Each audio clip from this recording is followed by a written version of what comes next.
Top quality और consistent performance के लिए सिर्फ सिल्वर पंप्स। टॉप क्वालिटी और कंसिस्टेंट परफॉर्मेंस के लिए सिर्फ सिल्वर पंप्स, नाम याद रखना। रोहित पवार आता का मी तर काय बघितलं नाही अजून काय आहे ते काय बघत होते काय नाही मला काहीही माहिती नाही।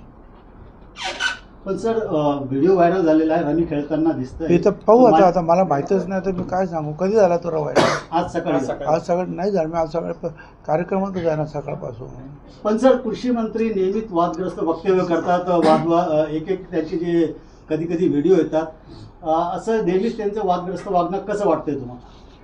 ते आता पक्षाचे जे आहेत नेते आहेत अजितदादा पवार ते त्याच्यामध्ये लक्ष घालतील। आता झाले मला 41 वर्ष होऊन गेली आता काय ते योग्य आहे असं मी कसं म्हणू शकेल बाबा।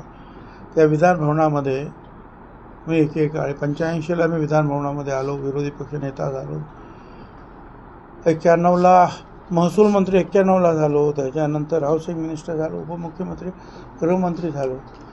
त्यावेळची परिस्थिती त्यावेळचे बोलणारे लोक केशवराव धोंडगे, दिबा पाटील, दत्ता पाटील, मृणालताई गोरे, चिमणराव कदम वेगवेगळे आणि इकडूनसुद्धा काय कधी पवार साहेब, कधी वसंतदादा, कधी ते यशवंतराव मोहिते असायचे, कधी मला सांगतो विलासराव देशमुख असायचे, हे सगळे कधी तिकडे गोपीनाथराव मुंडे असायचे तर इकडे कधी छगन भुजबळ असायचे। तर हे सगळं एकमेकाच्या विरुद्ध जे आहे जे काही मुद्दे असेल त्या मुद्द्यावर भांडण हे व्हायचं पण त्याच्यात मन दुखवायचं नाही, कोणाला जखम होणार नाही अशा प्रकारचंच सगळी चर्चा असायची। बाळासाहेब भारते एकदा म्हणाले होते काय तोल न जाता बोल लावावा, असं बोला की दुसऱ्याला जखम होता कामा। आता त्यावेळेला ते चाललं होतं, आता हळूहळू आता हे पाहतोय आता हे चांगलं आहे कोण म्हणेल काय। मी तर आता डोक्याला हात लावूनच बसतो त्या दिवशी सगळं बघितलं। त्याच्यानंतर दुःख होतं त्याने पूर्वीचे जे आहेत 40 वर्षापूर्वीची विधानसभा पाहिलेली आहे, विधान परिषद पाहिलेली आहे, विरोधी पक्षनेता म्हणून काम केलं, मंत्री उपमुख्यमंत्री, हे असं कधी नव्हतं एवढंच सांगतो सगळ्यांच्या समोर। विधानसभेत ते बोललेले आहेत की हनी नाही आणि ट्रॅप नाही, काहीही नाही। मुख्यमंत्री हे स्वतः गृहमंत्रीसुद्धा आहेत, त्यांनी स्वतः सांगितल्यानंतर मला असं वाटतं की आपण आणखी काय बोलू शकतो। नाशिकमध्ये विजय वडेट्टीवार यांनी सांगितलं आमच्याकडे सीडी आहे आम्ही। आता मला तुम्ही सांगा अशा काही सीडी बीडी काय असतील तर ते चौकशीसाठी कुणाला द्यायला पाहिजे?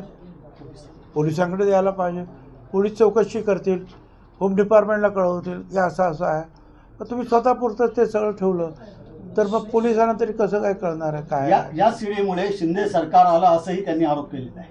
नाही तर ते मग मला तसं काय तर मी काय त्या मताशी सहमत नाही। पण नाशिकमध्ये काल एक हॉटेल पंचतारांकित ते हॉटेल होतं ते सील करण्यात आलेलं आहे या झालेल्या प्रकरणात। भेट असं आहे की कोणीही तुम्हीसुद्धा किंवा तुमच्या संघटनेने आता तिथं आमदार आणि का पक्षाचे प्रमुख नेते आहेत त्यांनी तर भेट मागितली किंवा हॉटेलमध्ये काही कार्यक्रम असेल मुख्यमंत्र्यांनी तिथे मी जर भेटायला गेलो तर ते मला भेटणार काय? मुख्यमंत्र्याला कोणीही भेटू शकतो। आता त्या भेटीचं काय कारण मीमांसा काय ते काय मला काय माहिती नाही कारण मी तिथे नव्हतो आणि काय तसं काय ठरत असेल तर भविष्यात दिसेल। ज्यांनी खोटे कागदपत्र दाखल केले वगैरे नाही अगोदरच सांगितलं होतं की त्याचे निकष दिले होते। त्यांच्याकडे 4 चाकी गाड्या आहेत, बंगले आहेत, अमुक आहे, उत्पन्न जास्त आहे, त्यांच्यासाठी ही योजना नाही। योजना ही गरिबांसाठी असते नेहमी, श्रीमंतासाठी योजना नसते। पण अशा जर काही असतील तर मी मागेच सांगितलं होतं की स्वतःहूनच त्यांनी सांगावं की मला हे काही नको, मी ह्या नियमामध्ये बसत नाही। आता एवढं करूनसुद्धा ती मंडळी जर असं जर करत असतील तर मग अडचणीच होत आहे। पण तरीसुद्धा जे आहे अजूनही ज्यांच्याकडे गाडी घोडा आहे आणि 2 पैसे आहेत त्यांनी ह्या लाडक्या बहिणीच्या योजनेतून जे आहे ती गरीब लोकांसाठी आहे, गरीब त्याच्यातून माघार घ्यावी।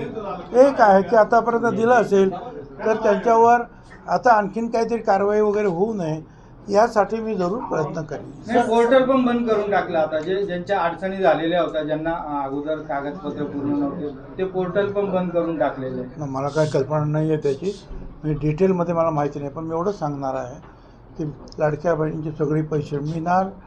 जे नियमात बसत नाही त्यांनी कृपा करून स्वतःहून थांबावं. म्हणजे खरोखरच ज्यांना आवश्यकता आहे त्यांना न्याय मिळेल.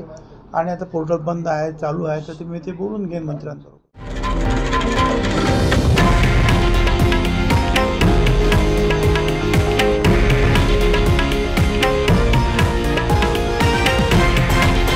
हे आहे देशातील नंबर 1 न्यूज नेटवर्क आणि आपण पाहत आहात TV9 मराठी, एकमेव.